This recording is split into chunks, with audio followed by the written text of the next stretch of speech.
Mga kapuso, mag-ingat at habaan po ninyo ang inyong pasensya tuwing nagmamaneho. Sa kahabaan po ng Shaw Boulevard sa Metro Manila, nahuli ka mga ilang aksidente at alitan sa pagitan ng mga motorista.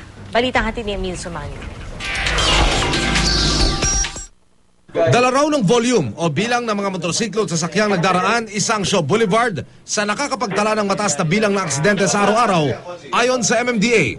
Gaya na lamang ng nakuna ng CCTV ng Barangay San Antonio, Pasig nang magkabanggaan ng isang sports utility vehicle at pampaserong jeep sa kanto ng Meralco Avenue. Agad nagkaroon ng konfrontasyon ng mga driver ng sasakyan. Nakagitna na ang responding pulis. Pero sa halip na magkaroon ng mapayapang dialogo, umiral pa rin ang init ng ulo. Isinalya ng jeepney driver ang may dala ng Land Cruiser. Ang traffic enforcer napatakbo na sa lugar para tumulong sa pagawat. Parehong dinala sa himpilan ng pulisya ang dalawa.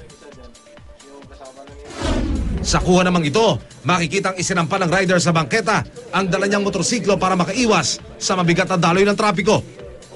Wala namang nakabanggaan pero bigla itong sumemplang. Buti na lamang naka-helmet ang biktima. Walang pinagkaiba ito sa aksidenteng kinasangkutan ng isa pang rider na napakandusay sa bangketa. Agad na rumisponde ang San Antonio Rescue. Sa pagkakataong iyon, ang bumibisita ang Australianong consultant ng rescue team na mula sa Australia South Wales Paramedics ang humawak ng rescue operation. Sinisisi ng biktima ang sinusundan niyang multicab na bigla raw nagbukas ng pintuan. Pero depensa ng driver ang bangketa, hindi dinaraanan ng mga motorista.